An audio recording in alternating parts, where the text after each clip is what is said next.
Your hat.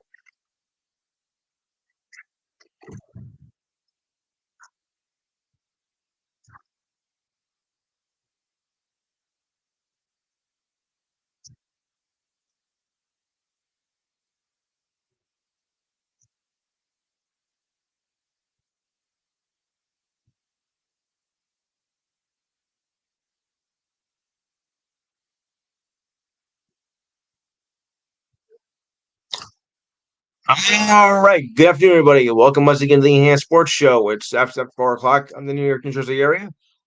My name is Lou Tenor, and I thank you for tuning us in. By the way, in case I forget, happy Hanukkah to some of you out there. We're celebrating, and I hope you are enjoying it with your family as well.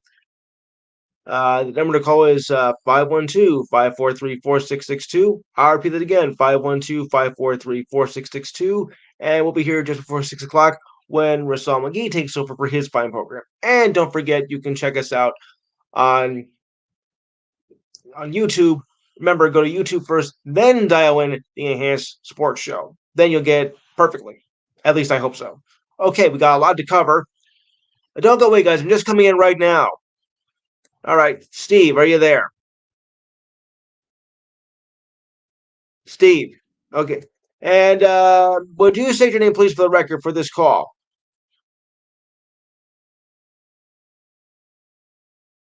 Oh, okay. Oh, another new number, Steve? All right. Alan?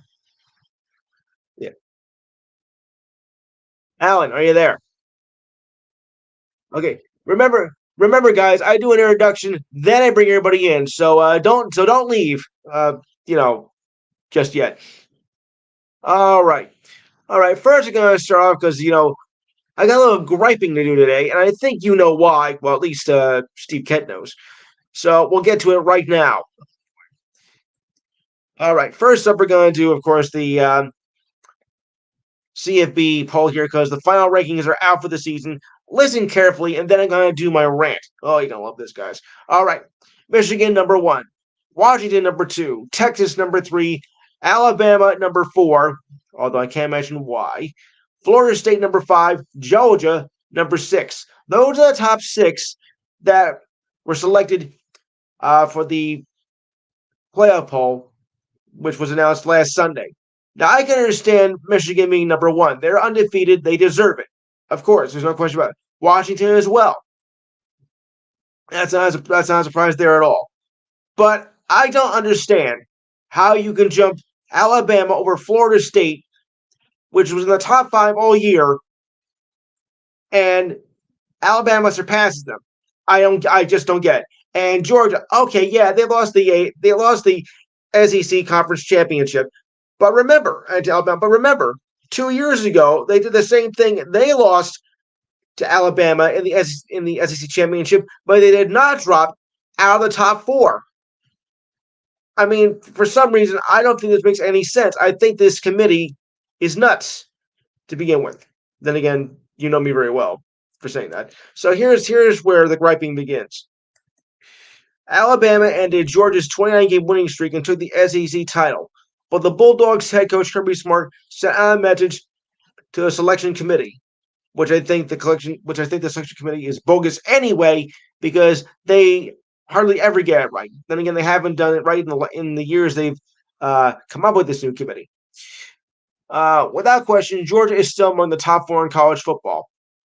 Look, Bill Hancock said, it's not the most deserving.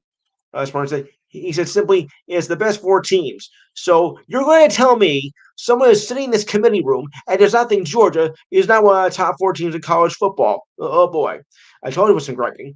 I'm not sure this is the right profession because they really make. I'm not sure these people are in the right profession because they would make a good football team. They're a real balanced team. They had to make a decision, but it's the best 4 teams, and that's critical. Smart was referring to the executive director's comments to reports on Tuesday when Hancock dismissed the idea that the selection committee's job is to select the 4 most deserving teams rather than the 4 best teams. So what they're trying to say is that maybe Alabama was more deserving than Georgia or Florida State, but then again, they're not one of the best. I think I'm having to agree with that because I saw Florida State. Watching this year, I thought they were pretty legit. They were in the top five all year. Alabama was not in the top five all year. So you gotta tell me that just because they won the SEC championship, they deserve to be locked up in the top four, even though with one loss heading into that championship. Look, I don't think so. All right, Georgia was strong all year. Florida State was strong all year. They had the best year in about 2 decades, and they were consistent. Alabama was kind of shaking some of these games throughout the year and then barely won some of them, even though they did. But still, yeah, I wonder if Nick Saban had anything to do with this because last year he was griping that why did we didn't get to the college football playoff system? We were just as good. I think we need more teams to get in. We need an 18 team or 12 team or whatnot. So I think maybe I smell a rat and he has something to do with this. I know you people think I'm crazy, but I think after 5.5 years doing the show, it's not unusual. So to continue on, whoops, wrong page here. Where'd I go? Oh yeah. So we on to say, Hancock. I appreciate the question. Hancock said, "It's best, most deserving, if not anything, in the community's uh, lexicon. There are to rank the best teams in order, and that's what they do. Just keep those words in mind. Best teams. For Smart, there is no question that Georgia is one of the top four squads in college football. Georgia has finished the last two seasons unbeaten. This year they did not. They were trying to go for third. To be honest, I didn't think they're going to make a third year unbeaten because it's pretty tough to do in college football, or any sport for that matter. This season they defeated Missouri or Missouri and Ole Miss at home and Tennessee on the road. So anybody out there in the crowd think that that maybe this committee did it wrong again because I still think Georgia and Florida State, well, at least one of the two, deserves to be in the top four bowl selections. I don't know if Alabama's really not deserving. I know Steve is going to be upset when he hears me say that because that's his team, but I'm not so sure that they're legit enough to get into the top four playoffs instead of the New Year's Six. All right, so Steve, go ahead.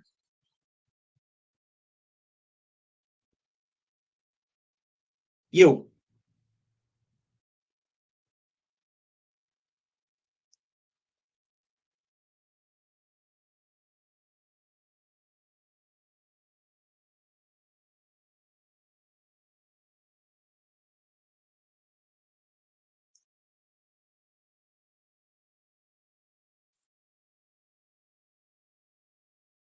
Mm-hmm.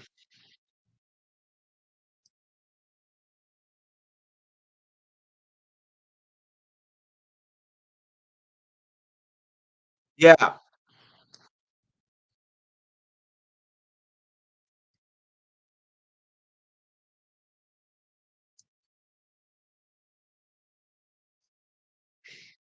Mm-hmm.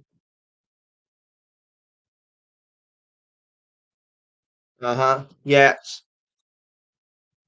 But I don't know. I don't think this committee is legit at all, to be honest with you. I mean, they've always. I mean, no matter who gets in, there's always someone complaining that someone got left out or not. And the way Georgia played this year, you know, I still think that they deserve to get in. Oh, Allen's back. Good.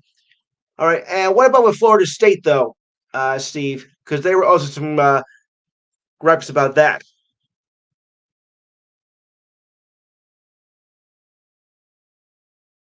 Yeah. Yes, they did, and they only got number five. They got out. They got locked out. I mean, really, I think there's something wrong here. Or in the words of Elmer Fudd, there's something screwy here. Mm-hmm. Sorry for my Elmer Fudd impersonations, folks. Oh boy. But I mean, this committee, I think, is nuts, as you probably heard me say, because you've heard me through the years that I don't agree with the committee's decisions. of who should get in and who should not be in. It's just another, thing of controversy that has, plagued college football. And well, at least this is the last year that we're going to be dealing with this nonsense, as they're going to go to a 12-team format next year, which I don't know if it's going to completely solve the problem, but I think it's going to be less of this nonsense. And the best teams will get in. And, it's a single game elimination, so the strong the strong will survive here. Steve Kent, what do you make of these shenanigans that happened last week with the college football committee playoff?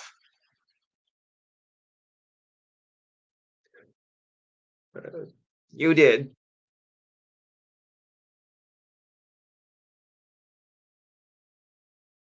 Mm, yes, unfortunately.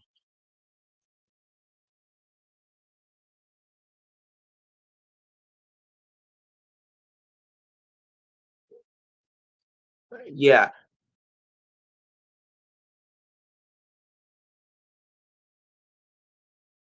Mm,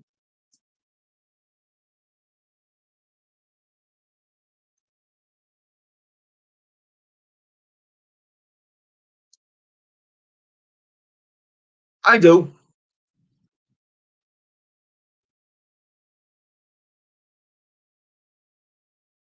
I get it.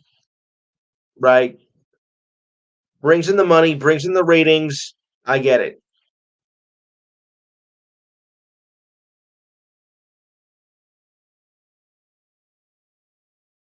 Yeah. Oh, yeah, that was wrong. Jordan did not deserve to be dropped that low.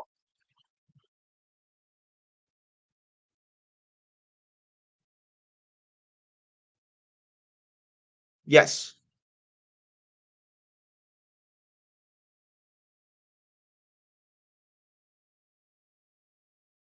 Right, of course.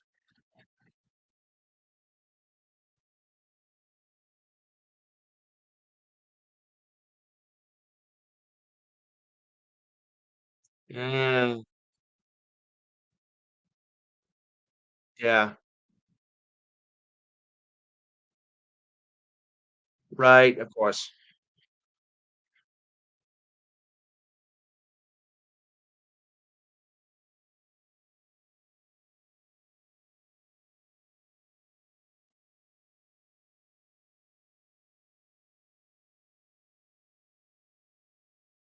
Mm,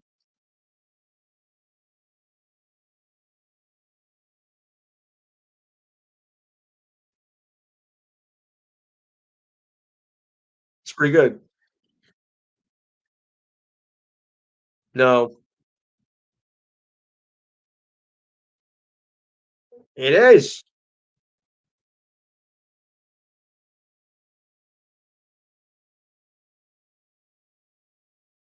Right. Mhm.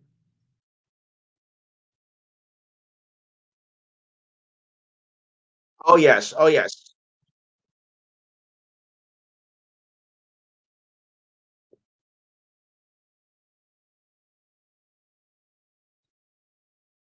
Right, yeah, yeah.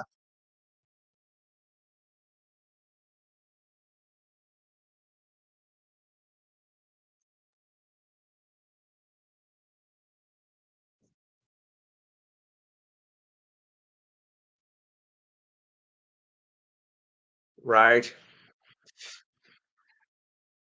Yes, exactly. We have another guest here coming in from Nashville, Tennessee. I think I know who this is, but for the record, would you please state your name?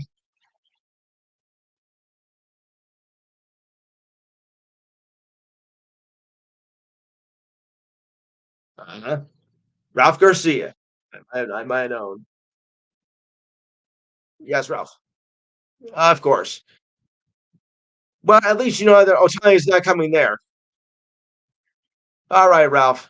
It's good to hear. It's good to hear you. So, Ralph, what did you make of this mess with the committee with the college football committee? Is this all legit, or you think more smoke was being blown?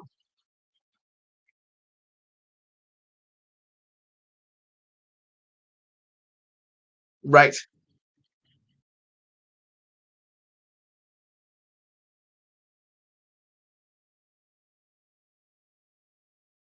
That was Steve Kent.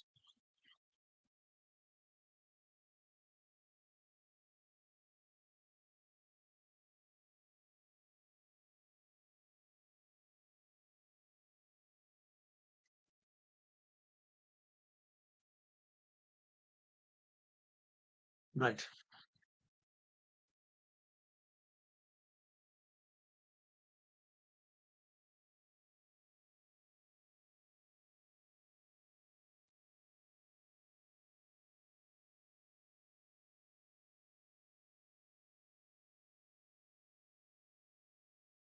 Yeah.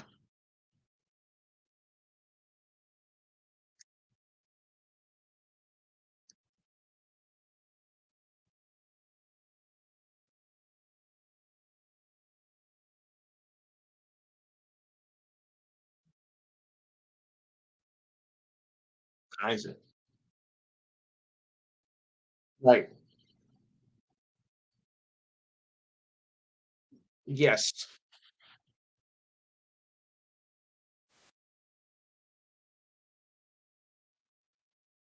Yeah. Right. Yes, but of course, Florida State, finished undefeated, and the committee snubbed them. That is not right. If you won your conference and go undefeated, you deserve to be in the college football playoff instead of going for the New Year's Six stuff. Florida State got cheated. They did great all year, but Alabama, of course, well, we bring in money, we bring in ratings, and we're the kings of college football. Oh, go toot your own horn someplace else, would you please? The best teams that should get in. Right.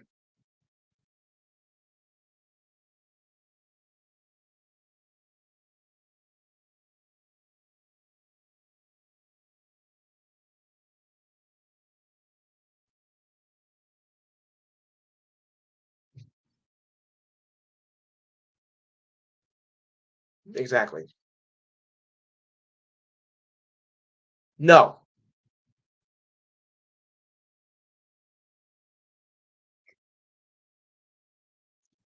Why is Georgia? Yeah. Yes. Yeah. I mean, I didn't think they're going to be undefeated though this year, but they made it all the way. But then Alabama just got them. They were looking to go for their third straight year being undefeated, heading into the playoff championship. Let me see what Alex has to say about it. Alex.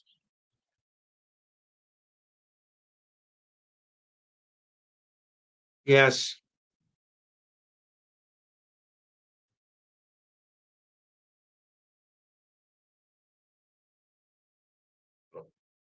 Right.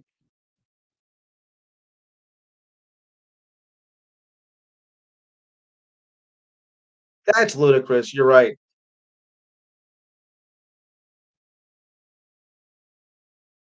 Yeah. Right.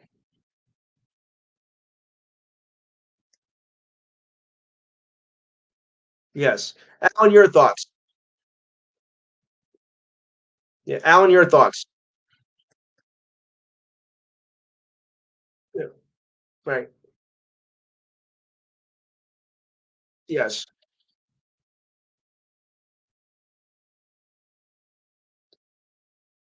Exactly.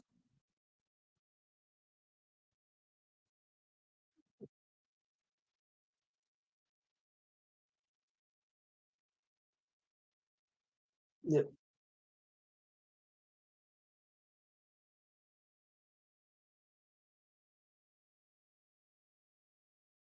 Hmm.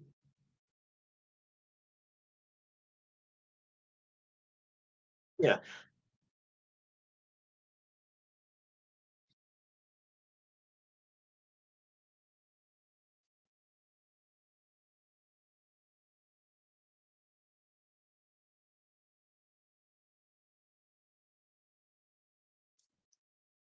Right.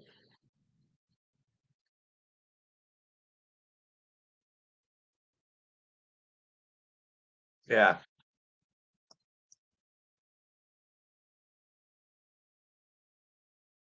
Exactly. Right.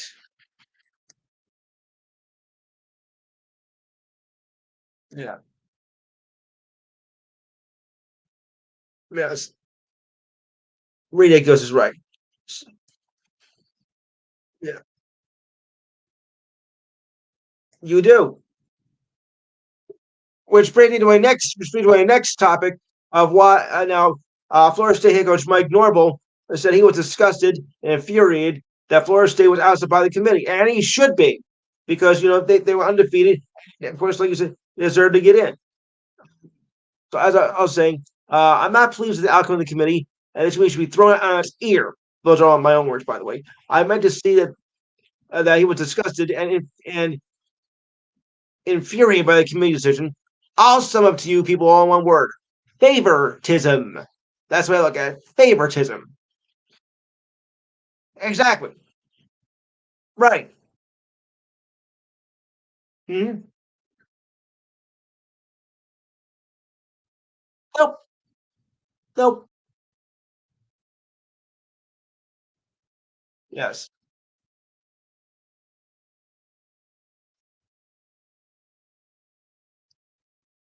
Oh. Oh. James is here. Yes.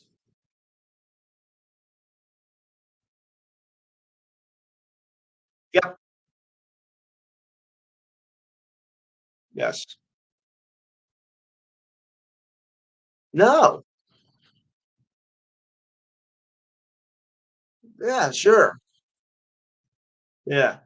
So I also think that Florida State, they have a good argument with this. A Power Five team is undefeated. Yes, should be in. He says, I don't understand. Okay, he said we just went undefeated. We're also undefeated Power Five team. We also play against the now Power Five teams away from home. We won both of them. I don't understand how we think this is going to be acceptable a way to evaluate a team without what happened now last week. When I wrote this was yesterday. And ACC Commissioner Jim Phillips, it's unfortunate. Michigan 13-0 won the Big Ten championship. Washington won the Pac-12, which is no longer Pac-12. It's now like a Pac 2.5. Texas, uh, SEC, and Alabama were the top four teams that got in. The Seminoles were judged by an untimely run of injuries at the quarterback position. So you're gonna penalize them for that? Why? That doesn't make any sense.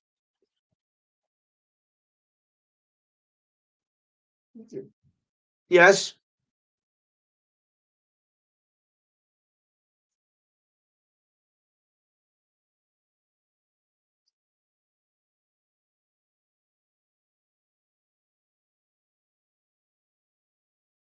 exactly.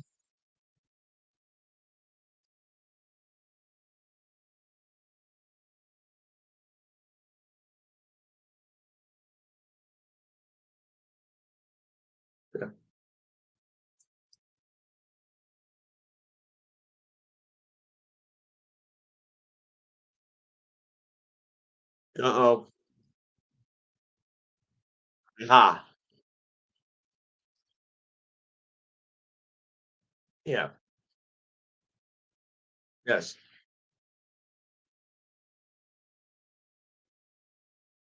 Mm,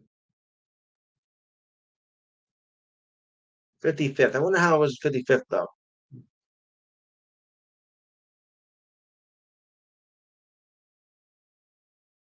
Mm,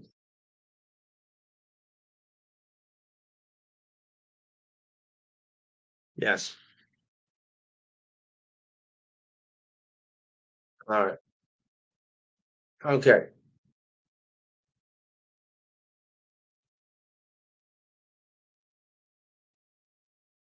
Yeah.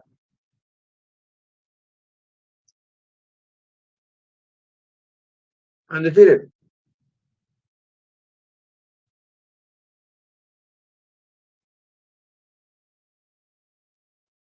Exactly. 8-4. Mm.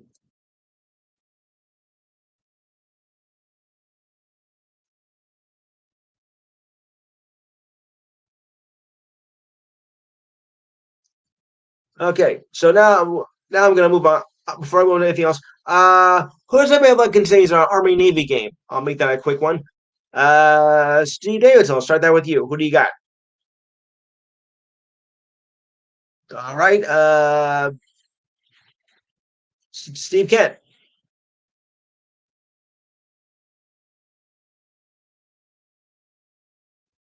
Right. Alex.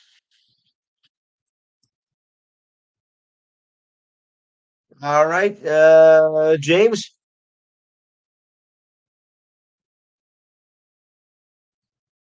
Okay.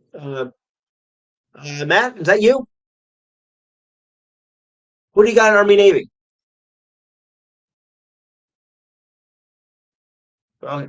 Be honest. And Ralph.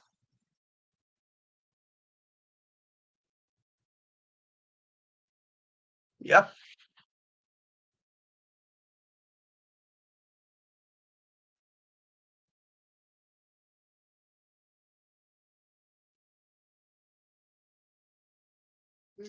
Okay. I'm gonna go Army. All right. If anybody has anything on the game, let me know. So I can keep up with that. All right. So now we're gonna move on to the Heisman Trophy because that will be announced tonight. Doing house as soon as the NBA game is on as well. All right. So I have here a list of the candidates. So I thought we'd do a Heisman review tonight and see if everybody agrees. Okay. So here are the candidates. Jaden Daniels of LSU. He's the quarterback. He completed an all-time season this year. The Tigers has an FBS best of 4,946 yards through their 12 games this season. The raw total is good enough for 31st all time in college football history, but only three players have had more yards than Daniels in 12 or fewer games. And here's the list right they got here. BYU quarterback Ty Detmer uh, in 1990. I remember that. 5,022 yards. Houston Cougars quarterback David Klinger, 5,221 yards in 11 games in 1990. And Texas Tech quarterback, some guy named Patrick Mahomes, 5,337 yards in 12 games in 2016. Never heard of him. Candidate number two. Oh, wait. If you look at per game yardage totals, Daniels is 11th all time at 412.2. All right. It's not bad. Number two, from Washington, Michael Penix Jr. He's the quarterback. The Heisman odds for much of the season, thanks to a high-flying Huskies offense that came out of the gate strong. He has at least 300 yards passing in each of the number two Washington's first six games and threw at least four touchdowns in four of those six matchups. His production tailed off in the second half of the year, though he had slipped behind the Heisman rankings. Though the first six games of the season, he averaged 385 passing yards and just over three touchdowns per game. Those average numbers dropped to 266.3 over the last six games of the regular season. Still not bad. But Penix Jr. and Washington came up big as underdogs in the Pac-12 championship game against Oregon. Surprise, surprise. The fifth-year quarterback had another 300-plus yard game, and the Huskies took care of business. The decisive victory guaranteed a spot in the college football playoff. The Huskies will play Texas in the Sugar Bowl on January 1st. We will do some of the college predictions in the show, but hold off on the big ones until next week. Because if we do all 187 today, we'll never get done. All right, Bo Nix, quarterback for Oregon. Nix, the Heisman odds favorite ahead of the Pac-12 title game, and look poised to take a win over Washington. But number 8 Oregon couldn't pull through and will play in the Fiesta Bowl against Liberty. But remember, Liberty will play what they need, so it doesn't really matter about that. Ooh, okay. Daniels had put up incredible numbers in 2023, but Nix had been right there him for most of the season. He finished the 2023 regular season leading in the FBS in completion percentage at 77.2, tied first for passing touchdowns with 40, and second in passer rating of 186.2 and passing yards, 4,145. These are big numbers, guys. I'm not kidding here. Oregon finished the season right behind LSU in total offense and points scored per game. The Ducks likely fell one game short of making Nix the second Heisman Trophy winner in program history. Number 4, Marvin Harris Jr. of the Ohio State. He's a wide receiver. He's the only player among the candidates not to lead the odds in 2023. Well, there's your underdog right there. The Ohio State receivers saw a big bump in odds after an incredible performance against Michigan State. 7 catches, 149 yards, and 2 touchdowns, plus a 19-yard rushing touchdown. But the Buckeyes couldn't get past against Michigan rivalry week. That's true. He finished ninth in FBS in receiving yards, 1,211, tied for second receiving touchdowns with 14. Harrison Jr.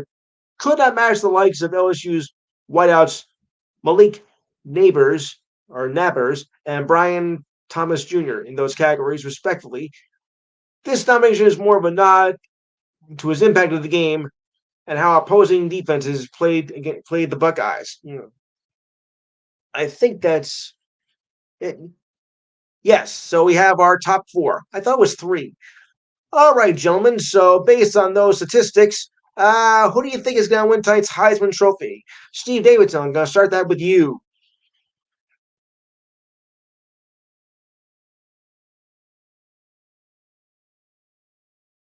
So you're thinking it's going to be Daniels. All right. Steve Kent.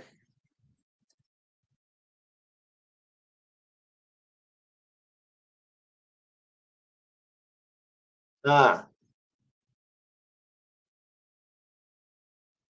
Okay, okay.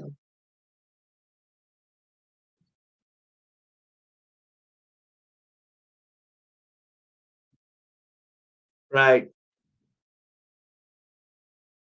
Yeah. Yes. Yeah.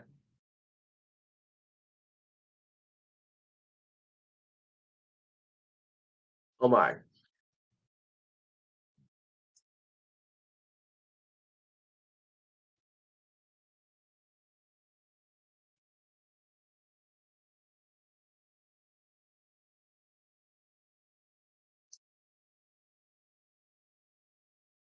Okay. That's all right. Fine.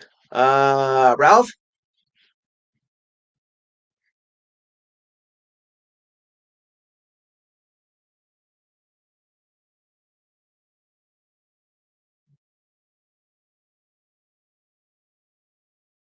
Hmm. Yes.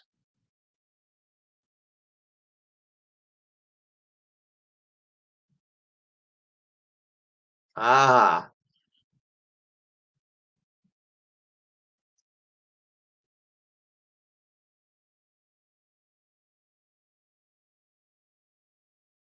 Hmm.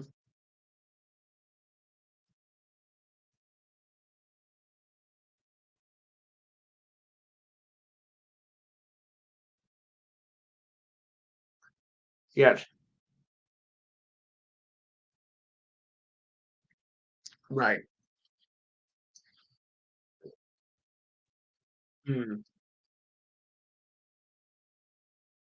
Mostly yes. Mostly yes. But there are exceptions. Alex.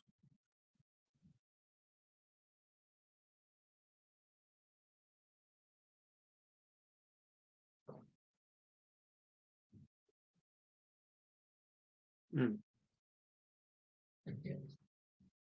Yes.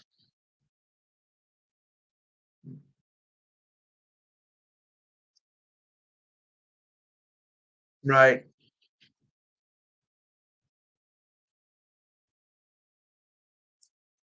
Yeah.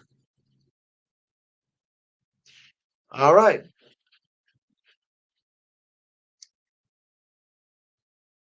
Okay, that's fine. James.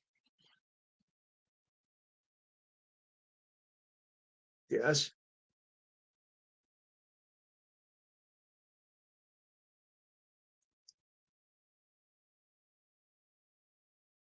Right.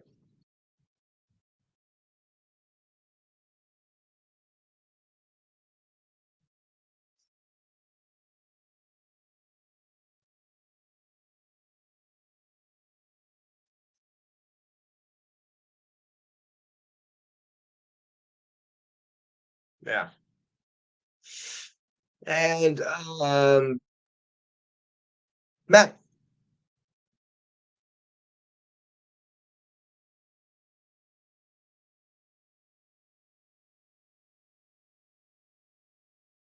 Yeah. Yeah.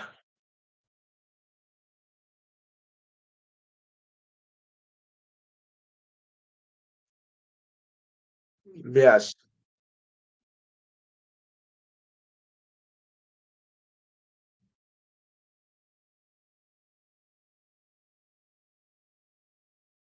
Yeah. That's a tough one. I don't. Yeah. Yeah. I mean, this I don't think is a very easy decision to make because all four did great this year. But if I were a betting man on this one, I think I would go with Daniels for LSU. So I think I'm going to go with that. Well, we'll find out tonight, of course. It should be a very all right. So hopefully, we'll find out tonight about 9 o'clock, I guess. All right. So going to Pro Gears for a minute or two. Um, yeah, going to the pro circuit. The 49ers have now separated themselves from the pack, and their quarterback Brock Purdy sits atop the MVP award. With the impressive win of the Eagles last week, the 49ers are 3-1 odds to win the Super Bowl, the shortest odds to win the big game that any team has had this season. The 49ers, Eagles, and Chiefs were tied as co-favorites as of last week, but odds makers believe that the 49ers are now the clear team to win now. Other than the first quarter, the 49ers look dominant, said Adam Pullum, of the assistant director of training for Caesars. Um, it it was not even close. They have now cemented themselves as the best in the league. Purdy, yeah. Last week, 313 yards and 4 touchdowns. The 49ers outplayed the Eagles very badly. Quarterback Jalen Hurts were among the favorites until yesterday. I mean, because a lot of people thought that, the Eagles were going to just walk all over the 49ers. That was not the case. And I really thought that the 49ers were going to win. So I was right. Ah. So Purdy entered last week's game at 9-1 to win the regular season MVP behind four other players. With the odds reopened, Purdy was 3-1. He began the season as a 45-1 long shot to win the award. Purdy winning the MVP is the worst case scenario for Caesars. Dak Prescott is right behind Purdy, followed by Jalen Hurts. Patrick Mahomes is 6-1. Lamar Jackson 7-1. Tua is 9-1. Those are the ones among the single digits. So, a lot of people thought that the 49ers didn't have a chance up until last week. So, are the 49ers a legit team to win this year's Super Bowl? Steve Davis, I'll start that with you.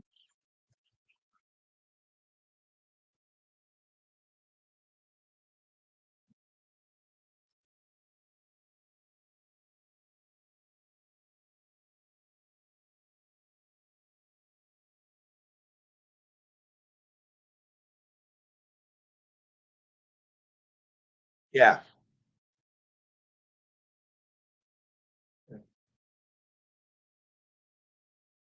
right.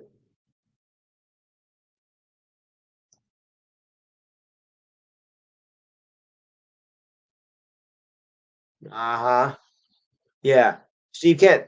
Steve. Yes. Right. Steve Kent.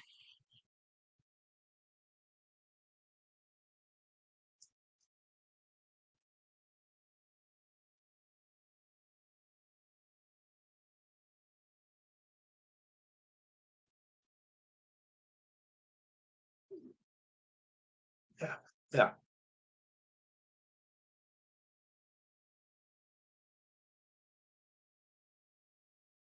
Right.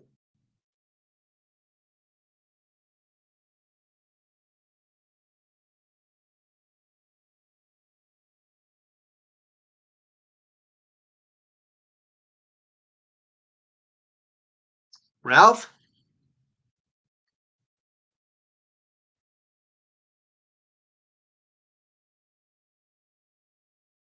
Correct. Yes.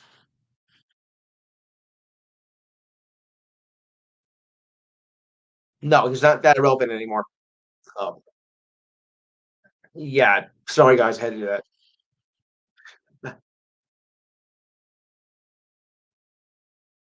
Yes. Yeah. Right.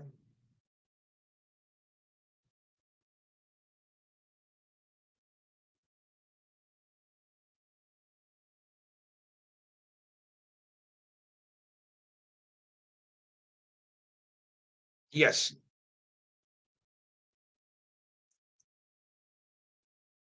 You know, right?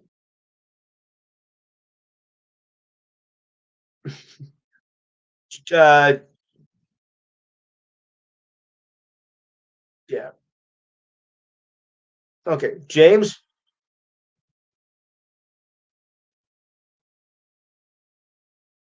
James, are you there? All right, Matt.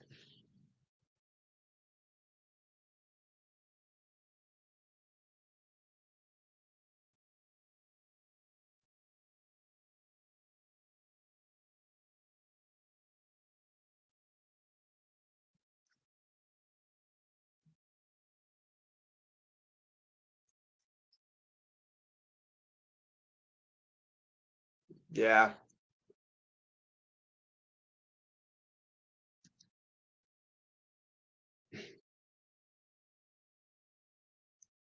Uh-huh. All right. Gotta turn attention to baseball for a minute because I do have some interesting news here. For those of you who just missed this, uh, Show Me the Money Otani, or Show Me Otani, whatever you prefer, signed a 10-year deal with the LA Dodgers worth about $700 gazillion, which I'm not surprised because that was one of the leading candidates that he was going to play for. So this doesn't surprise me, even though he was projected to go somewhere else yesterday. But those are turned to be rumors, which were not true. The two-way baseball star posted on Instagram yesterday, saying today rather, that he would play for his former team's crosstown rivals starting in 2024. I pledge to do what is best for my team and will always continue to give it my all to be the best version of myself. Until the last day of my playing career, I want to continue to strive forward, not just for the Dodgers, but for the baseball world in general. Those are the words by Otani. Yeah, okay, he's good. He's a two-way player. Didn't do anything well for the Angels though because they failed to qualify for the postseason when there. So, so is Otani way worth $7 million, and can he bring the Dodgers a title over these next 10 years? You know what? I'm gonna go with Ralph first because I think he's gonna say Ralph.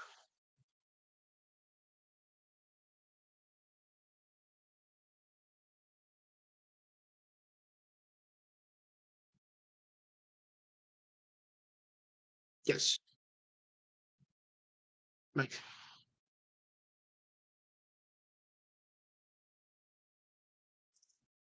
Of course. Uh huh.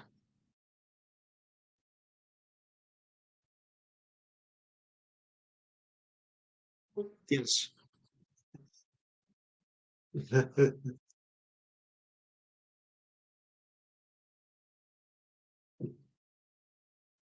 Yes. Who's the only team that can beat the Dodgers? The Dodgers themselves, like they did this year.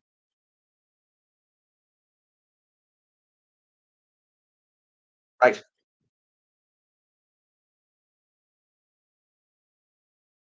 Right.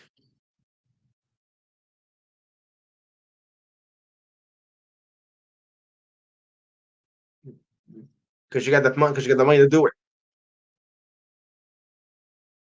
Money. Money. Yes. C. Davidson, your thoughts?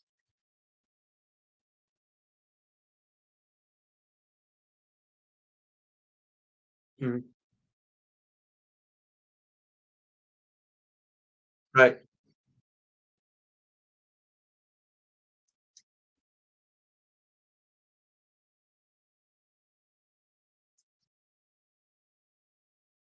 Yeah, yeah.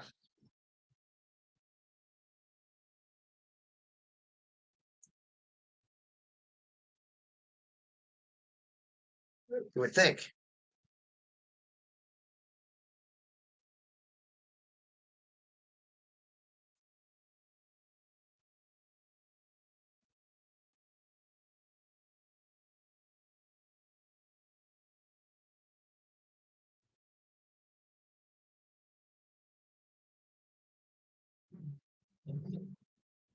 Yes. Right. Who should I go with now? Devin, is that you? Okay. So, what are your thoughts on Tony and his mega deal with Dodgers?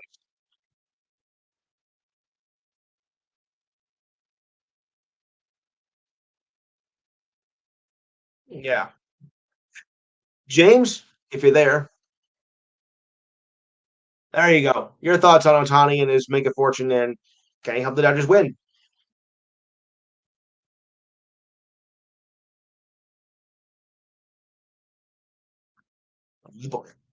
Okay, I get it. Right. They still gonna do for life of them. Nope.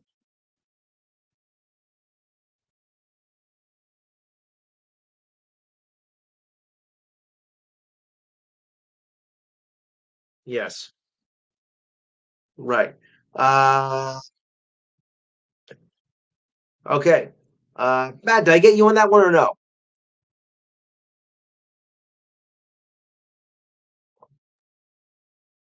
Yes.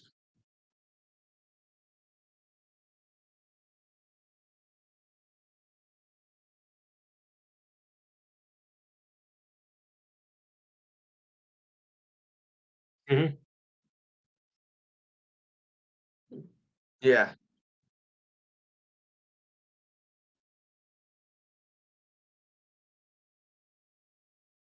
Exactly. Right.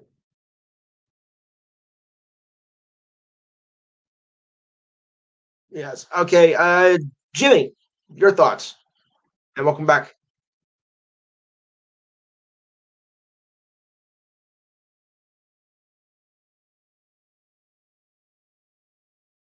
Okay.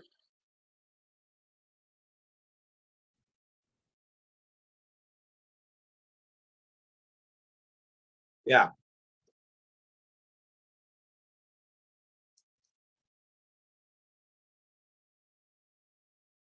You can say that again. Diane. Yeah, we'll see about that. I mean, it looks like on paper it looks like solid, but we gotta see what when it comes on the field. Okay, more baseball news. The Red Sox have acquired. Might be just a little bit of pops in the earphones, I think. The Red Sox have acquired outfielder Tyler O'Neill from St. Louis Cardinals Thursday, dealing with the powerful right-hander whose upside has been derailed by injuries, but is ready to join the Red Sox everyday lineup. Oh well. The Cardinals received right-hander Nick Robinson and minor league right-hander Victor Santos in the deal. Happen O'Neal on the trade market, expected to move at the end of the year. He looked to cement his place with the Cardinals 2 years ago, but injuries have taken its toll on him, and a public fight with manager Oli Marmol paved the way for his departure. When healthy, O'Neal, who's a two-time Gold Glove winner, is a star caliber player. In 2021, he finished eighth in National League MVP voting with 34 home runs and 80 RBIs. Over the next two seasons, he's played 168 games at left and center field with 23 home runs and 79 RBIs. The trouble started, though, in the first week of this season. Marmon called O'Neal's efforts on play, and where he was thrown out by Ronald Acuna Jr., unacceptable. O'Neill expressed frustration that Marmol called him out, and the Cardinals finished with a 71, and 91 record and had their worst season in 25 years. All right, baseball fans, what do you make of this deal with O'Neill going to the Red Sox? Uh, Steve, I'll start there with you.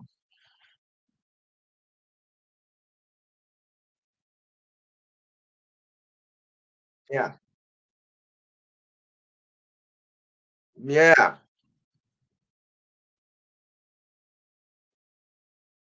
No, it doesn't. See, that's the thing I'm trying to make here, guys. That more money is not going to make your team better. Okay, you got the highest payroll in the league. So what? If you're not getting the numbers, if you're not getting the pitching, if the hitter's not hitting the home runs, and the pitcher's not striking out, I don't care what your name is or who you play for. You know, you are not. No, no, it doesn't. That's what I'm trying to say for years. Of course, nobody believes that because they think money is everything, but it's not. So let's get do that right now. Steve Kent, if you're still there. Uh, Steve Kent.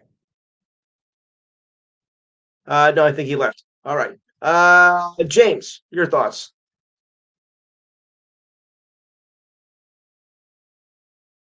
All right. Matt.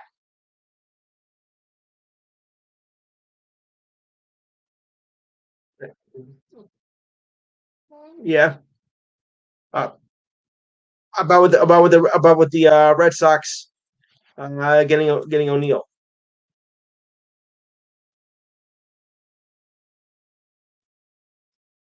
Yeah. Yes.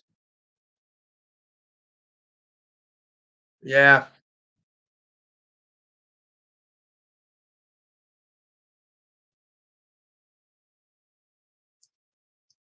I then choked.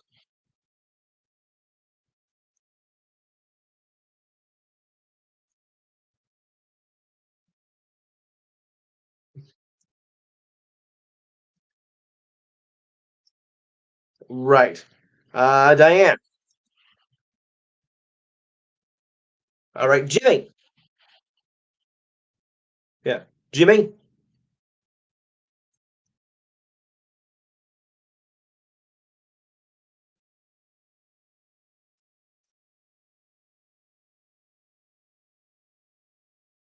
Yeah. Right. Yeah. Uh, James. All right. Devin.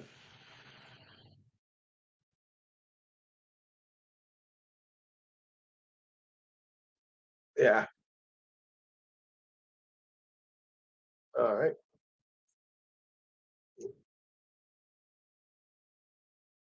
Yeah. Yeah. Oh, wait, Devin, I know I want to ask you.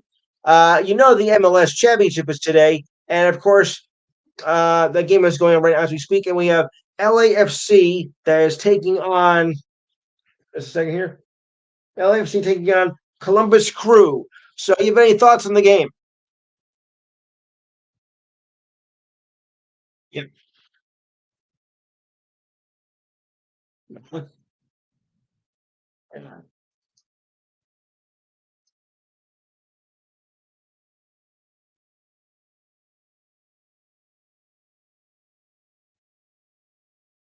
Yeah. Yes. Right. Yeah. Yeah. Yeah.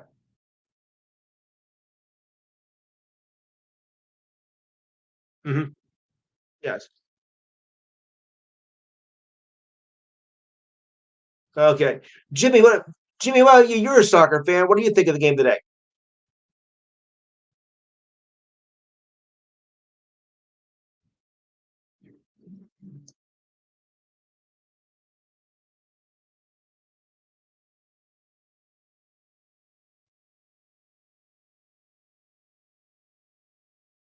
Yeah. Easy, guys, on the volume, okay? Easy. Anybody else have any thoughts on the MLS final?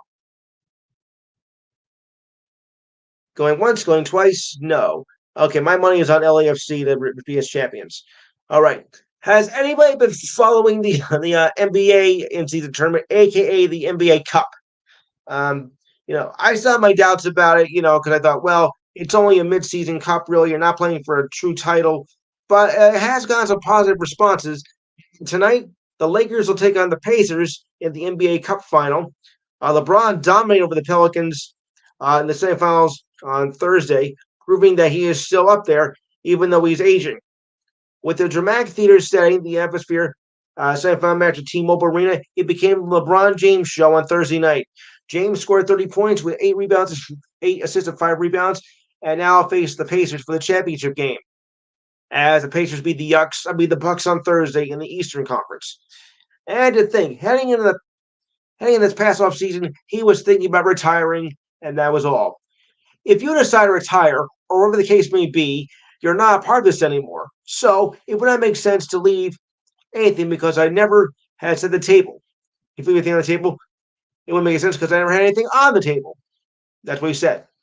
The Lakers stars now his 21st season and has been so good for so long that the performance like they had against the Pelicans, where he made 9 for 12 shots, including 4 for 4 from 3-point range, and not committing a single turnover, seems normal to him.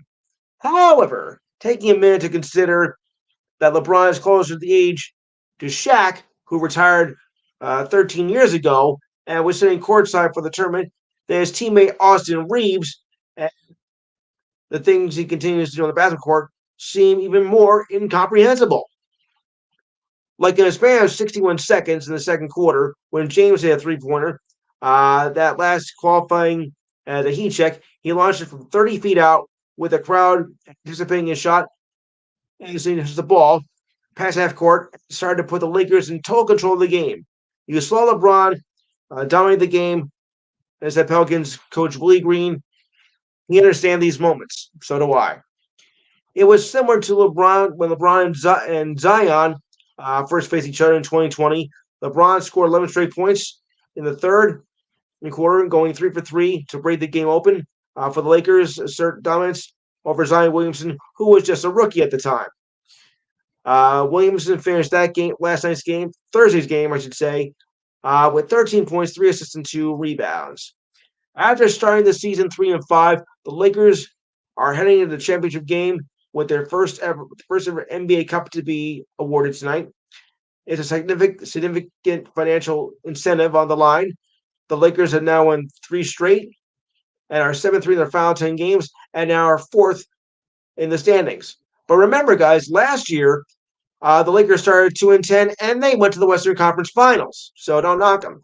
And of course, the winning team gets $500,000 for each player on the winning team. So there's a lot riding on here. So is anybody really following this NBA Cup? And if you are, who do you think is going to win this tonight, the Lakers or the Pacers?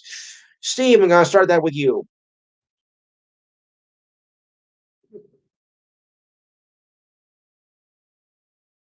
All right. Okay, James. All right. Matt.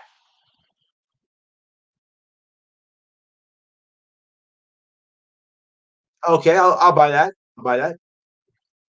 Yes, yes, yes. Diane. Uh, Jimmy.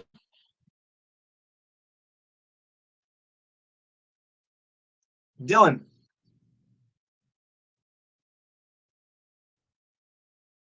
Dylan.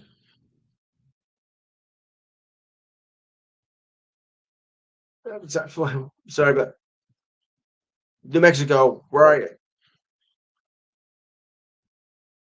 You said Devin. Devin. Sorry, Devin. I'm going with the Lakers. You know I can't stand the Pacers anyway.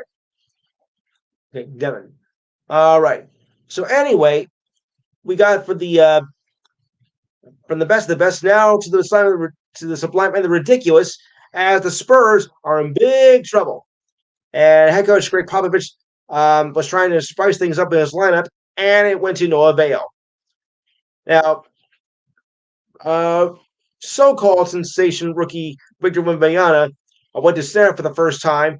Despite the change, it resulted in another loss. The Spurs have now dropped 16 in a row, thanks to also the Bulls, and are now 3-18 on the season, their worst start through 21 games this season. Only the Pistons are worse at 2-20. 2-20 at this point in the season. Yuck. That's pathetic. Mm. The loss, despite a huge effort from Victor, who scored 21 points and 20 rebounds to go off 4 assists and 4 blocks, as now the youngest player to have a 2020, surpassing Dwight Howard in 2005 by just 4 days. Okay, going 10 going bad, fine, go ahead. The Spurs did have a 12-point lead at one point, but slowed down the second half and was been a common trend this season for the Spurs, as they are 1-9 when they are leading by at least 10 points. The Spurs did have a okay. Once again, the Spurs could not hold lead in the third quarter as they were ousted in the third quarter, but did take a briefly in the fourth quarter before the Bulls started to pull away late. Spurs guard Tyree Jones scored 18 points and had 9 assists, but was no part of the new lineup change. The Spurs started Wimbyana, Devin Vassell, Mikhail Ranham, Keldon Johnson, and Jeremy Schoonen, who was reinstated in the lineup after sitting out Wednesday's loss to the Wolves. Popovich said during the pregame there is really no point guard. Shonen, who has been the Spurs' de facto starting point guard this season, shares ball handling duties throughout the night. Despite the impressive showing on the glass from Wembanyama, the Spurs allowed 24 offensive rebounds to the Bulls. It does appear, though, the Spurs will stick with this lineup, at least for now. Wemby said he is looking forward to being used as a center. Now, whether or not that will give the Spurs a win, that's a story altogether. Yeah, can that be a positive change for the Spurs? Because right now this team was looking horrible, even worse than last year. Uh, James, you're the closest to the area for San Antonio, so any thoughts on? Yeah,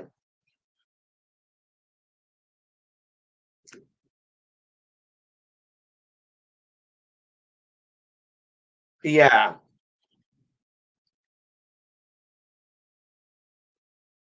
no,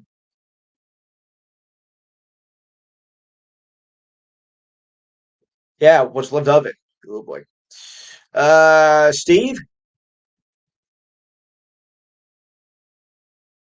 your thoughts on the Spurs and their disaster with Wembanyama, the rookie of the year so far is looking to be oh boy. What can I say? He's playing good, but the rest of the team was a trash. The rest of the team was trash.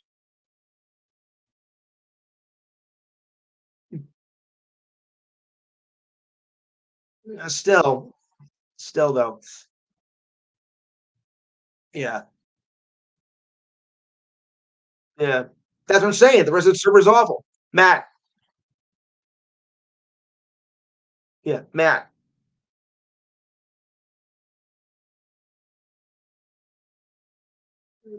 Yes, yes,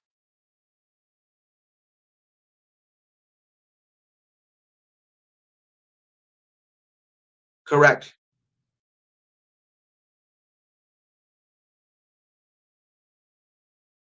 Nope. Exactly. Right. Diane, Diane. Any thoughts on the Spurs and their atrocious season? I guess not. 3-18. The 3-19. Awful. Only the only the Pistons are worse at 2-20, and they show no signs of life whatsoever. Eek. Right, Devin? Yeah, yeah. Right, Devin?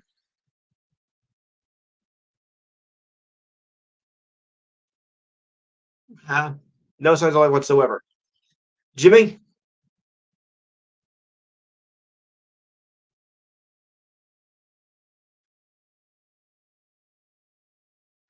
Yeah, exactly.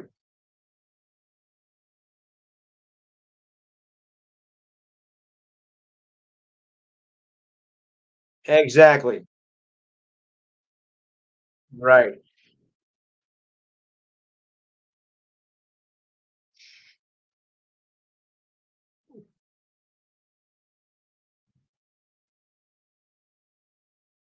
Yeah,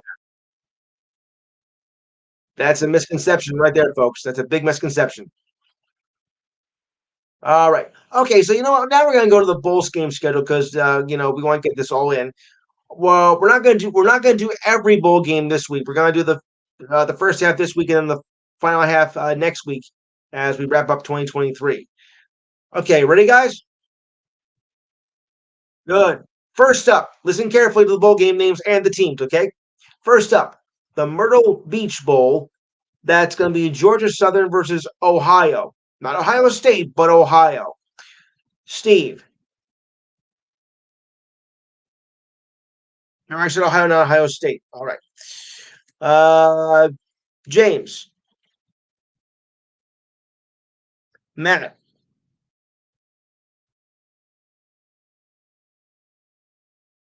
Uh-huh. All right. Diane.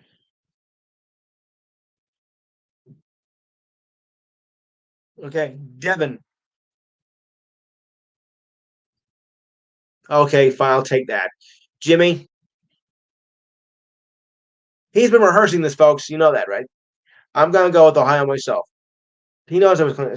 Okay, the Cool and the Gang Celebration Ball. Of just a Celebration Ball. Sorry, I had to do it. Florida A&M versus Howard. I got to meet this guy Howard one day. Steve. Florida A&M. Okay. Uh, James. Matt.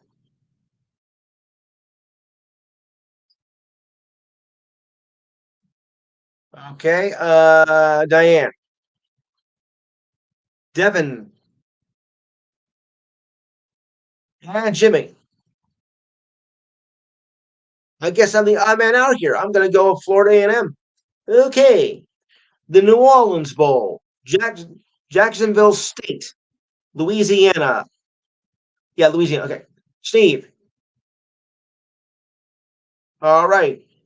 Um, Matt. James. Diane. Devin. And Jimmy. I'm saying Louisiana. Okay. The Cure Bowl. And hope we can find a curious name for what ails you. Okay. Miami of Ohio versus Appalachia State, or as I call it, App State. Steve.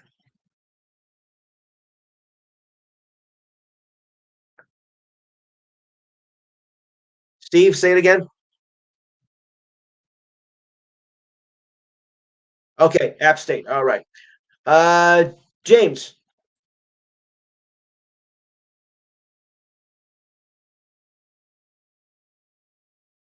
Oh boy, I knew it. I knew it. Avocados and mango. Matt, help. Matt.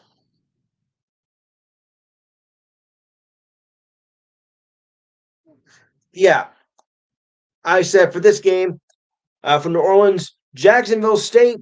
No, I'm sorry, Cure Bowl. Miami of Ohio, Appalachia State. Oh, you can pick who you want. Diane. Devin.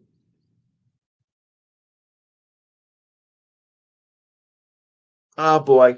Jimmy. Have you guys been rehearsing that all day? Mm-hmm. Okay, I'm gonna go with App State myself. All right. Yeah, I thought so. Yeah, I thought I'd do the jokes. All right. Ooh, here's a one. The New Mexico Bowl. Fresno State, New Mexico State. Oh, Devin.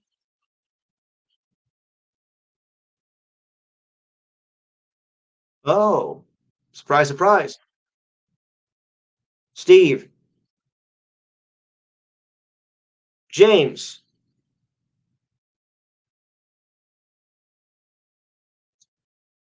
Jimmy. Diane. Uh, Matt. I'm gonna go. It's a toss up for me. I think I'm gonna go New Mexico State. I don't know why, but I have a hunch there. Okay, the LA Bowl, UCLA, Boise State, Steve.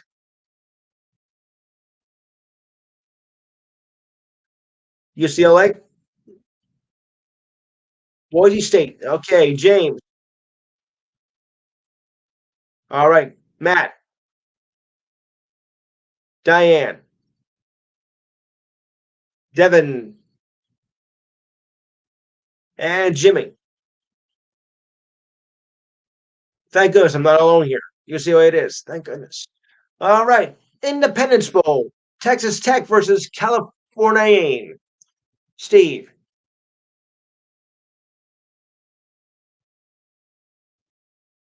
Steve. Okay, yeah. Speak up. Speak up, guys. The microphones might be a little, Okay, James, Matt. Okay, Diane, Devin,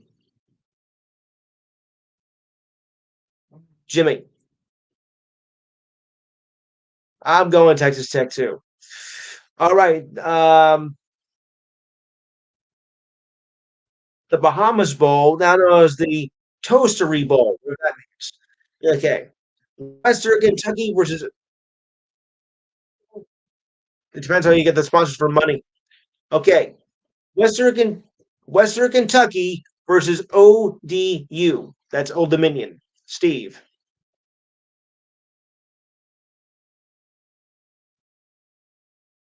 Western Kentucky, you mean, right? Good. All right. Jimmy, James, right? Matt, Diane, and Devin.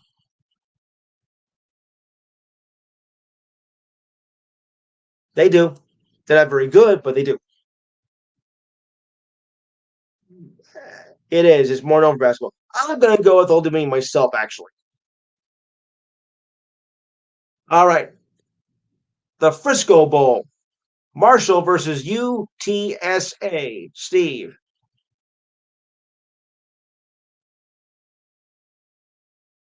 It's in Texas. James,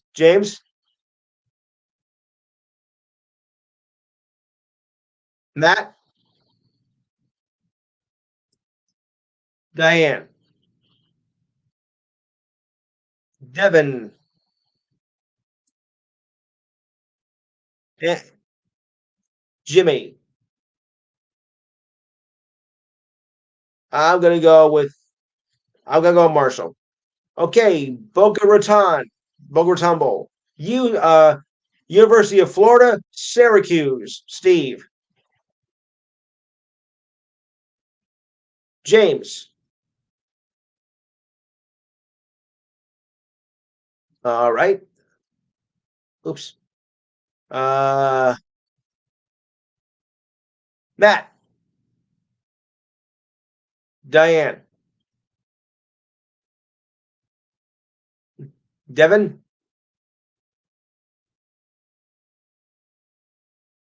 Jimmy, Jimmy. I'm gonna go Syracuse too. And Ralph confirmed that there is a tornado in his area. Oh boy, that's all we need. All right, the Sarsaparilla Bowl. I mean the Gasparilla Bowl. I like Sarsaparilla better. Georgia Tech, Central Florida. Steve,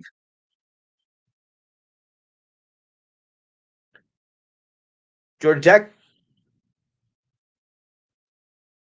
All right. James,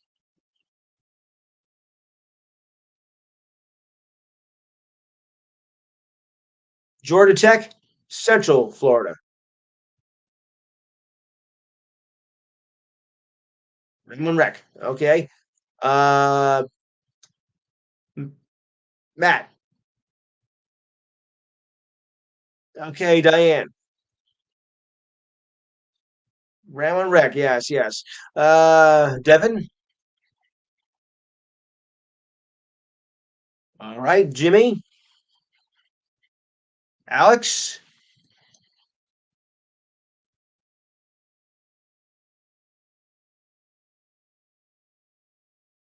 Yeah, Georgia Tech, Central Florida.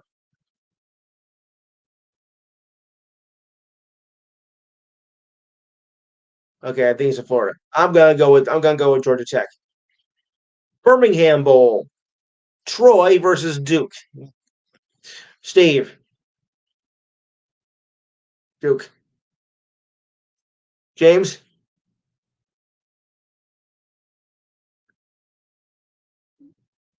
Uh, all right, Matt. Okay, Matt. Matt, are you there? Okay, I can hear you. There's some static on somebody's end. Okay, Diane. All right. Devin. Hmm. Jimmy and Alex.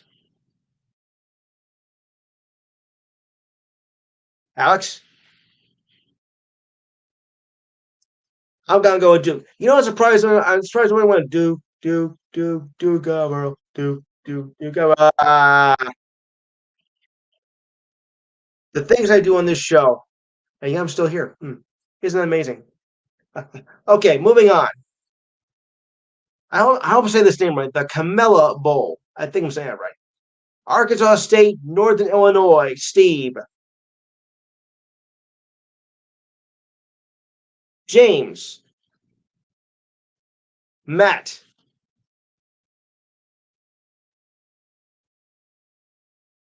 Diane. She said it with authority. Devin, Jimmy, Alex. I'll do Northern Illinois too. Armed Forces Bowl. Air Force, James Madison, surprise team of the year. Steve,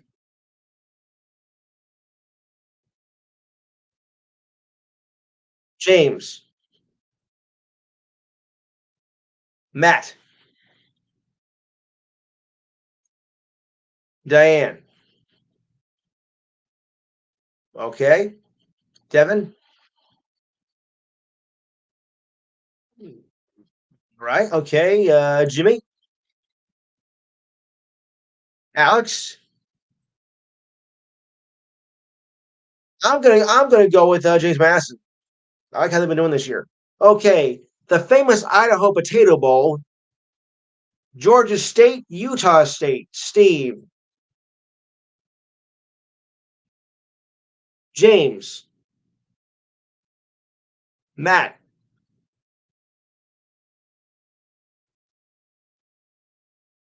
Okay, so Utah State, Diane, Devin, Jimmy, Alex. I'll do Utah State too. All right. Oh, another weird name here. The 68 Ventures Bowl. Eastern Michigan, South Alabama. Steve. All right. James. Matt.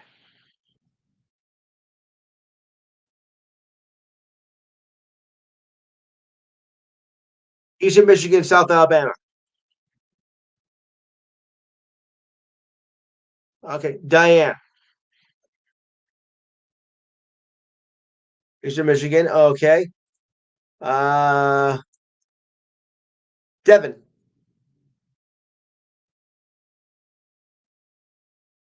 Jimmy. And Alex.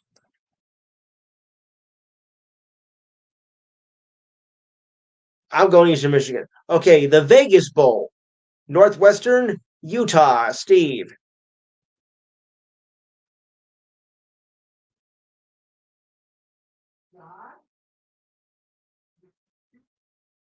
All right. Uh, James.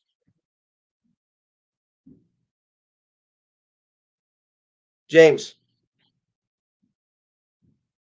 Yep. Northwestern Utah. All right. Matt.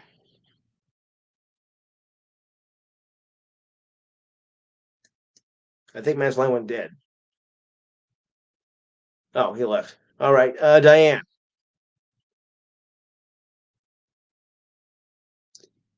All right. Devin. Jimmy. Alex. I'm gonna go with Utah. The Hawaii Bowl. San Jose. San Jose State. Coastal Carolina. Steve. James.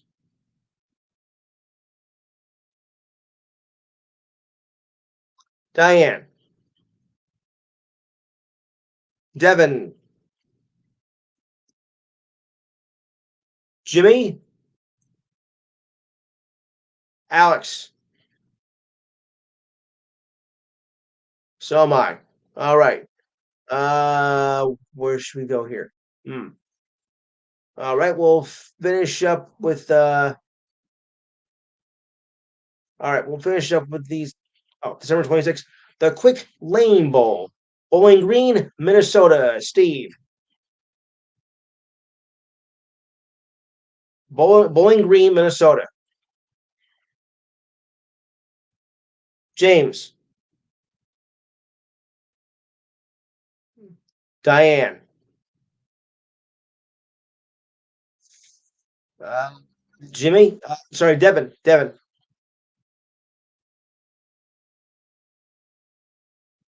Minnesota. All right. Jimmy. Alex. Minnesota it is. And Matt's here. Matt, who do you got in that game? And the Quick Lane Bowl, Bowling Green, Minnesota. Okay, First Responder Bowl, Texas State, Rice. James, I'm going to start this with you since you're in your home state.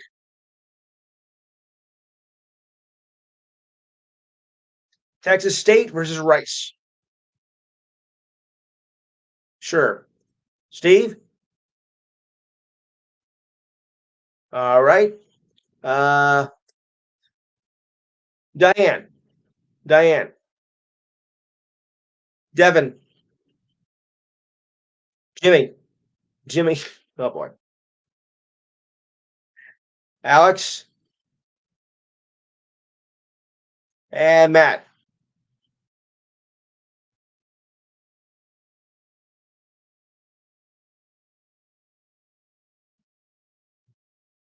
I'm gonna go Texas State too. Rice is not much of a team.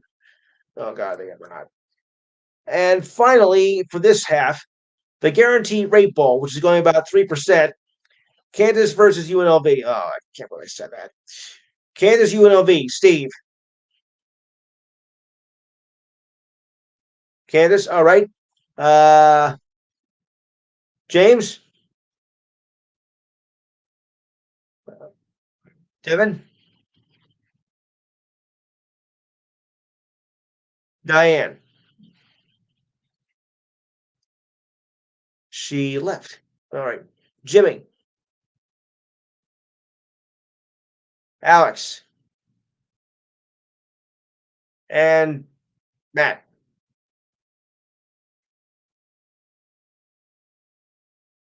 All right. I'm going to go Texas. All right. We'll go to the NFL now.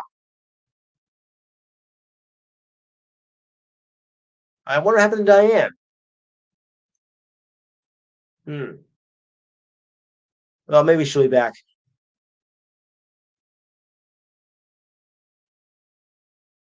All right, guys. Ready for the NFL? All right. Okay. Just let me go to the page here.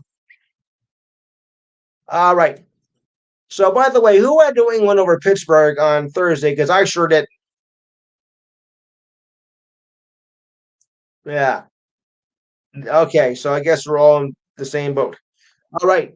Starting with tomorrow, the Bucks versus the Falcons. Steve, Bucks and Falcons. Steve,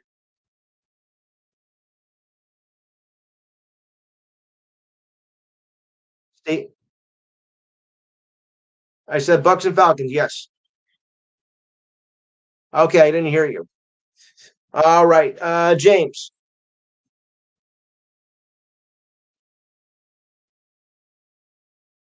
All right, Devin, Jimmy, Jimmy,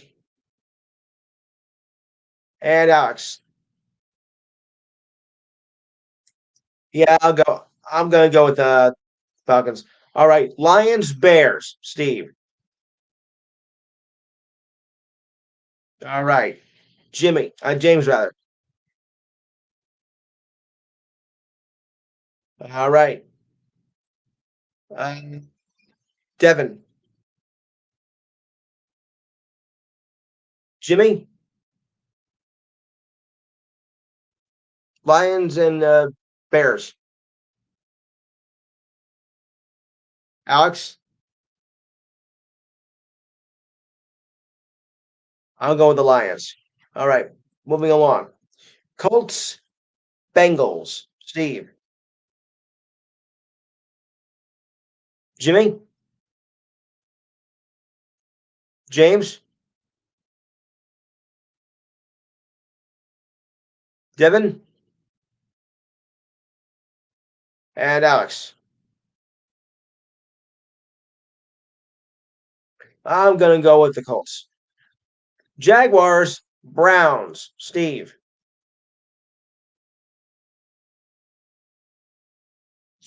All right, James.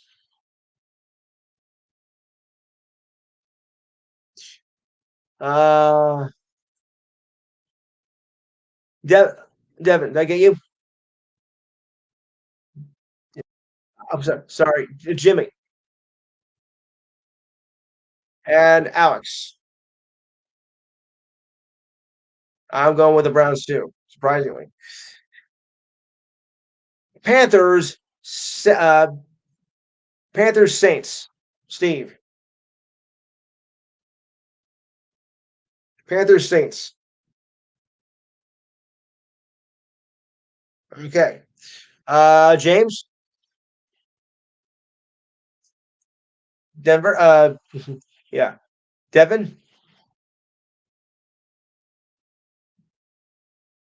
All right. Jimmy and Alex.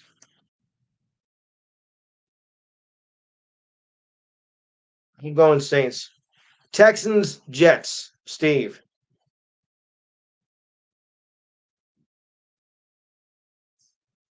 All right. James. Devin. Jimmy.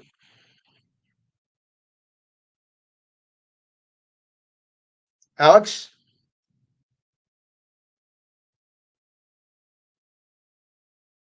All right. I got you right, Dev. Okay. I'm gonna go with the Jets actually in this one. All right. Rams, Ravens. All right. Steve.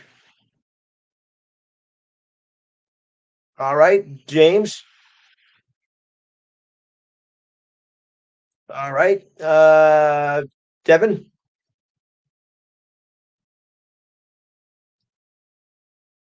Jimmy.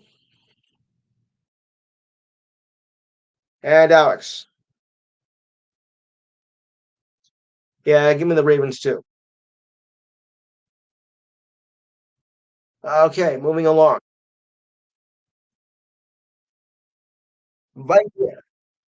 Vikings, Raiders. Steve. Viking. Yeah, I said Vikings, Raiders. You said Raiders. Okay. All right. James.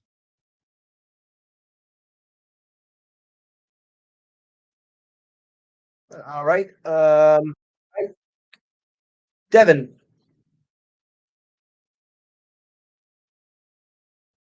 Jimmy, Alex, Alex, okay. And Diane. I'm gonna go with the. I'm gonna go with the Raiders. Yeah. All right.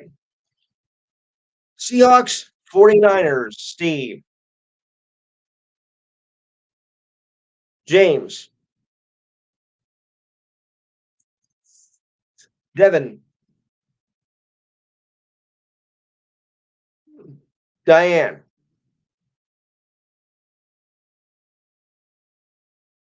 Jimmy, Alex. All right. I'm gonna go with the 49ers. All right. Bills, Chiefs. Diane, go ahead. Gotta make it official. Steve,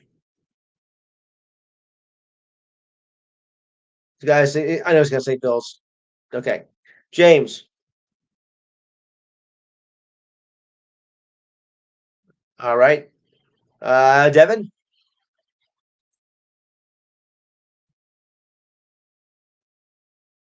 Okay. Alex.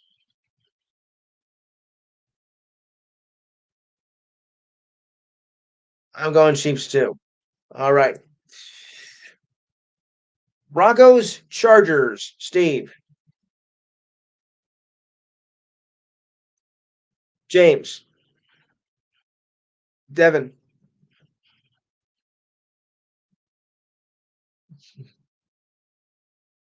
Jimmy, Alex,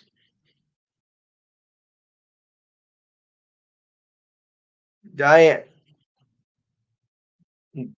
Okay, I'm gonna go. I'm gonna go Denver too. Okay, this should be the game of the week, guys. Eagles, Cowboys. Jimmy. Yeah, of course. James.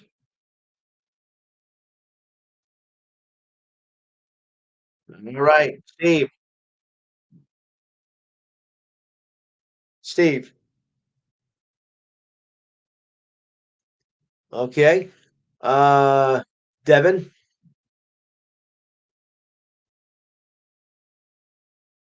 uh, Alex, Diane. Thank you. Cowboys it is. All right. We got two games Monday night, so listen carefully. First up, Titans versus the Dolphins. We'll do that one first. Oh, Jimmy, of course. Steve, James,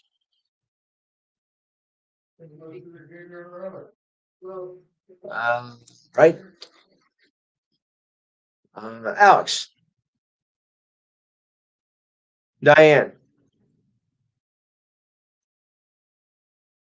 Devin. Okay, welcome to Miami, oh boy. Packers, Giants. Went to the local crew first. All right, Diane, Jimmy, Alex. You're close to local. He's gonna go Giants. Steve. Oh wow. James.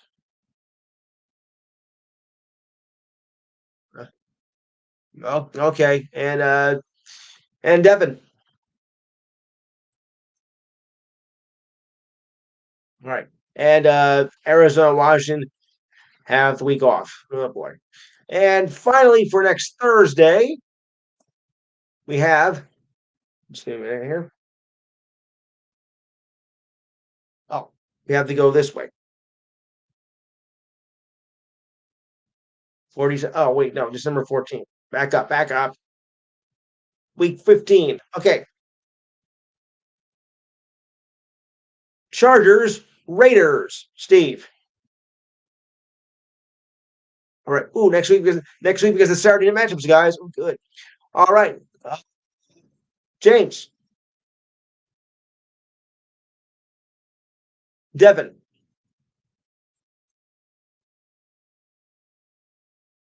Jimmy. Alex. And Diane. All right. Yep. Next week, I'm going Raiders too. Next week is the Saturday matchups, guys. So we'll tune in for that. Oh, boy, we'll do those next week though. All right. I'm glad we got those in. All right. Well, there's a first time for everything, and Jaylen Brown, yep, he got ejected for the first time in his career last night. The Boston Celtics star said it never should have happened. He picked up a technical foul for arguing a call in the fourth quarter against the Knicks. Then picked up another one for when he went to the bench afterward. The Celtics went on to win, but that did little to ease the emotions of Brown and the Celtics and head coach Joe Mazzulla. To be honest, I'm not sure Brown because I'm not sure. Brown told reporters he was tossed, but I wish he had gotten my money's worth. I always thought my first ejection would be something more exciting, maybe a tussle or something. Guys getting fouled up, going to the ground. Not some over emotional referee who had a bad day. What I'm upset most is I should have got my money's worth. Brown picked up the initial technical when he appeared to complain about being whistled for a foul defending Nick's guard Emmanuel quickly on the perimeter. Mazzulla said the official told him that Brown said I don't call that crap on me. Uh, Led to a technical and just bugged Missoula. Brown scored 17 points before the ejection, as the Celtics are still undefeated at home at 10-0. Derek White scored 30 points. Former Nick Kristaps Porzingis scored 21 points after missing the first 4 games with left calf strain. That always get back at you. So, but the Celtics are still top of the East, much to my dismay. Um, Mavericks guard Kyrie Irving left out his game in the second quarter against the Blazers after teammate Dwight Powell took a hard fall on Irving's right foot. Head coach Jason Kidd said he did not have any further details of the injury after the Mavericks win and said we'll know more details later today. Well, we hope so. The injury occurred after Irving was fouled on a drive to the basket with under 4 minutes left in the half. As Irving fell to the ground, Powell leaped for a loose ball and took an awkward ball backwards and landed on the foot of Irving. Irving was in obvious pain as he was on the ground for several minutes. And then his teammates got around him. He was able to get back up and shoot a pair of free throws, but then checked out of the game shortly after that and went to the locker room. The Mavericks ruled him out a short time later.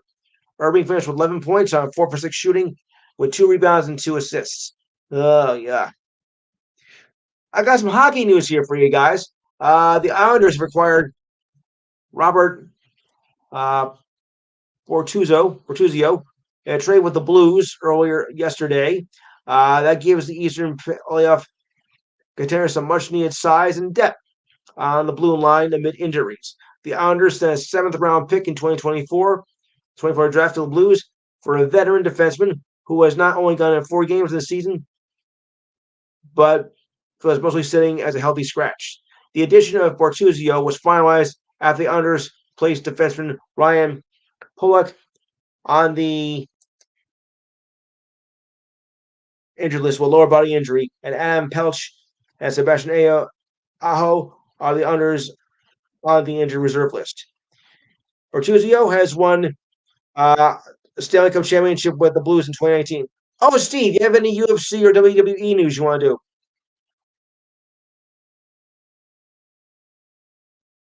Anything? No? Okay. Diane, any trivia you want to do? All right, I'll move on then. Yeah. Okay. All right. Yes. The Browns decided not to name a starting quarterback ahead of tomorrow's game against the Jaguars. The Browns will either start Joe Flacco or Dorian Thompson Robinson, who was out with a concussion but was in practice yesterday. Whoever starts might have wide receiver Amari Cooper after being injured last week's game against the Rams. He was listed as questionable for tomorrow's game. Flacco started the game. Thompson Robinson started 2 games before that, but was knocked out of the game against the Broncos on November 26th with concussion. In his season debut against the Rams, Flacco completed 23 of 44 passes for 254 yards. He also threw a pair of touchdowns, but threw a costly interception in the fourth quarter as they lost 36-19. Mm-hmm. That's what you get for it. Flacco, who signed with the Browns on November 20th, following the season-ending right shoulder surgery to quarterback Deshaun Watson. Flacco was named MVP for the Ravens in 2012 when they won their only Super Bowl title. Yeah. By the way, there was a couple things I wanted to mention. Diane, one of our Stardella players was hurt, though, this past week, if I'm not mistaken.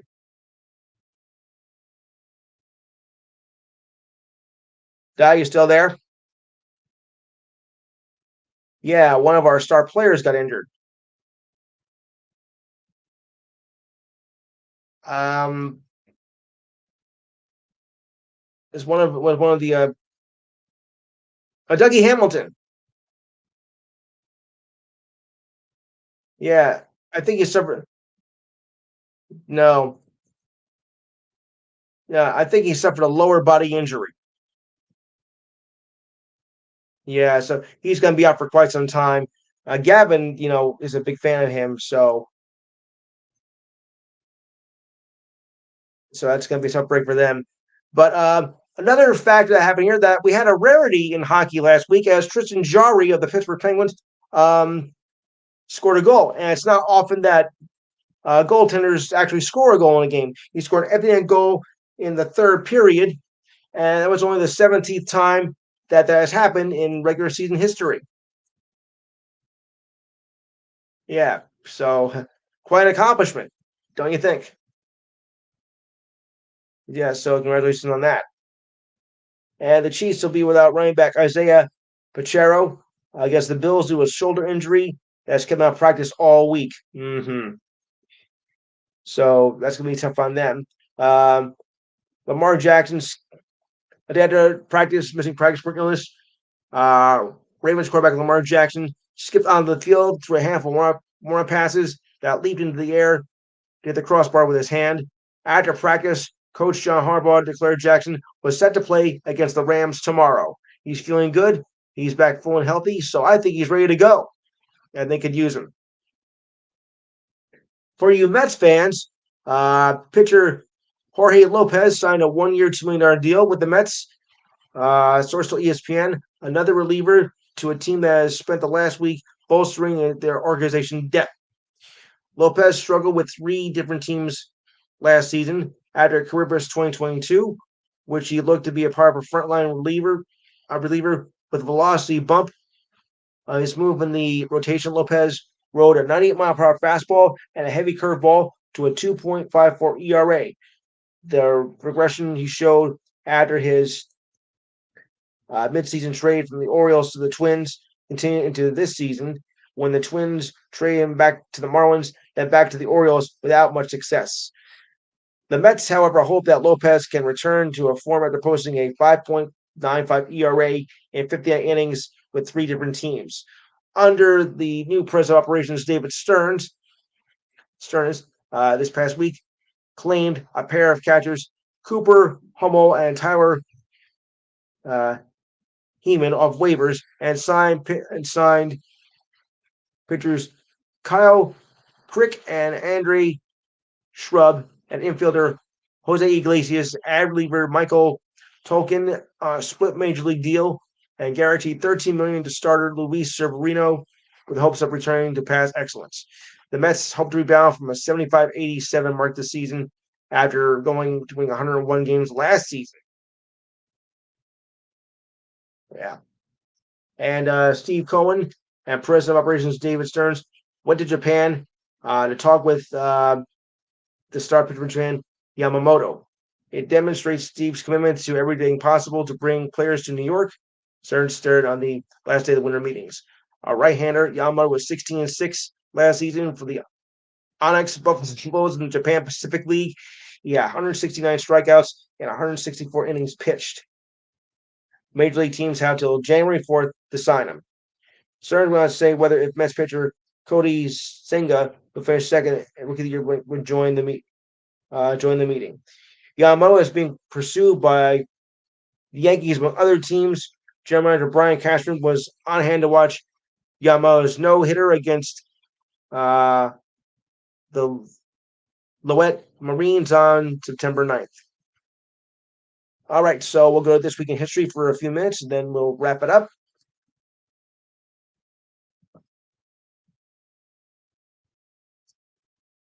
And I gotta say that Luke Hughes gets the Ridiculous Eye of the Week award for dropping an F-bomb during intermission in an interview with the local press. Way to go. And Luke Hughes, Luke Hughes was actually the guilty party. Although Big Brother was doing something and they thought he said it, but Luke was the one that did the damage. Yeah. Nice going, Big Mouth.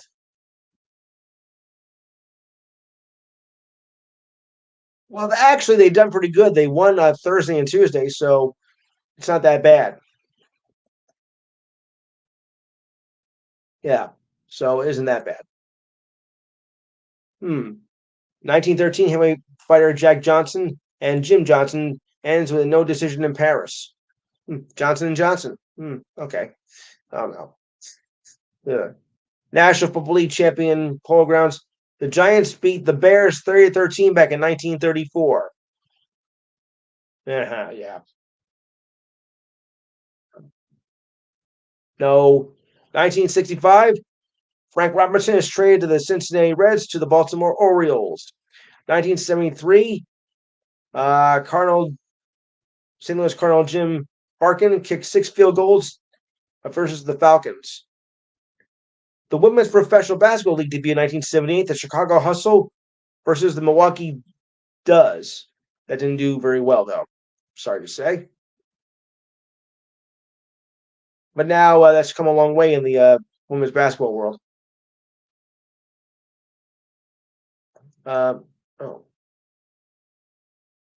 Moving on to another.